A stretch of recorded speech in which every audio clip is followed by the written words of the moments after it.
ప్రభువైన యేసుక్రీస్తు వర్ణమున అందరికి వందనాలండి. అందరూ బాగున్నారా? పరిశుద్ధ గ్రంథముల నుండి నేను మీకు ఒక మాట తెలియజేస్తానండి. ఆ మాట ఏమనగా, యోహాను రాసిన మొదటి పత్రిక 4వ అధ్యాయము 6వ చదువుకుందామండి. 6వ వచనం, మనము దేవుని సంబంధులము, దేవుని ఎరిగిన వాడు మన మాట వినును, దేవుని సంబంధం కానివాడు మన మాట వినడు.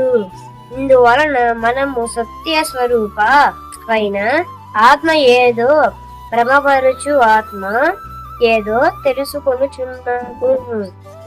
ఈ వాక్యంగా ప్రార్థన చేసుకుందామండి.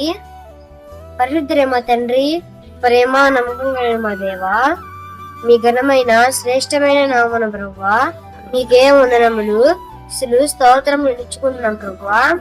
ఇది ప్రభు ఈ వాక్యం నాకు అందజేశారు ప్రభువా. మరి మీరే చెప్పుటకు సహాయం చేయండి, దీవించండి. చెప్పటకు మంచి జ్ఞానం దేశమని మా ప్రభువును మీ రక్షకుడైన యేసుక్రీస్తు వారి దివ్యమైన శ్రేష్టమైన నామములోనే ప్రార్థన చేయుచున్నాము తండ్రి, ఆమేన్. చూడండి, ఇక్కడ 3 మాటలు ఉన్నాయండి. ఆ 3 మాటలు తెలియజేసి నేను చూపిస్తాను చూడండి. ఒకటి ఏంటంటే, మనం ఎవరి సంబంధంగానే ఉన్నామండి?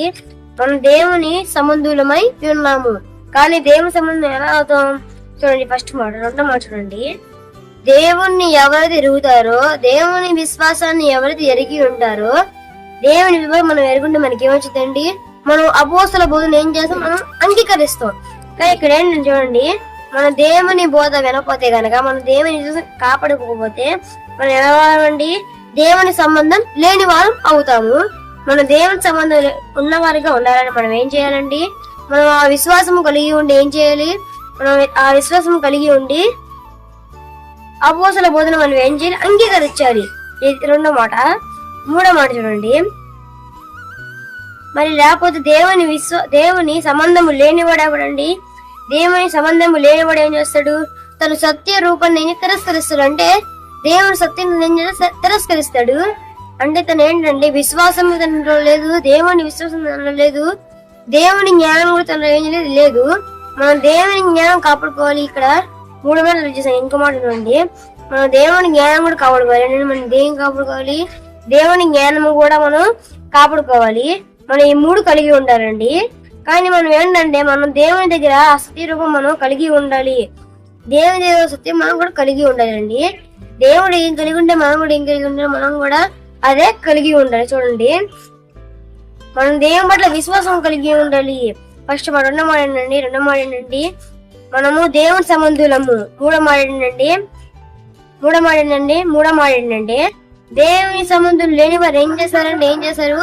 ఆ లోకంలో ఏం చేశారంటే లోక సంబంధులుగా ఉండిపోతారు. ఇంకా ఇది ఇక్కడ మాట. దేవుడి మాటలు దీవించును గాక, ఆమేన్. అందరూ ప్రార్థన చేసుకుందామండి. పరిశుద్ధుడే మా తండ్రి, ప్రేమ నమ్మకం కలిగిన మా దేవా, మీ ఘనమైన శ్రేష్టమైన నామమున ప్రభువా మీకే వందనములు స్తోత్రం నిలుచుకున్నాం ప్రభువా. మీరు ప్రభు ఈ వాక్యం చెప్పడం మీరు సహాయం చెప్పడం సహాయం చేసే ప్రభావ, దాన్ని బట్టి మీకే వందనం నిలుచుకున్నాం ప్రభు. మీరు దీవించండి ప్రభావ. మరి ఈ వాక్యం ఇప్పుడు విన్నారా ప్రభావ? మరి తినటకు వర్షం ప్రభు మీరు సహాయం చేయండి. చెప్పడం నాకు బలం చేసినందుకు మీకే వందనములు స్తోత్రం నిలుచుకుంటూ మా ప్రభువును మీ రక్షకుడైన యేసుక్రీస్తు వారి ఉన్నతమైన శ్రేష్టమైన నామములోనే ప్రార్థన చేస్తున్నాము తండ్రి, ఆమేన్. అందరికీ వందనాలండి.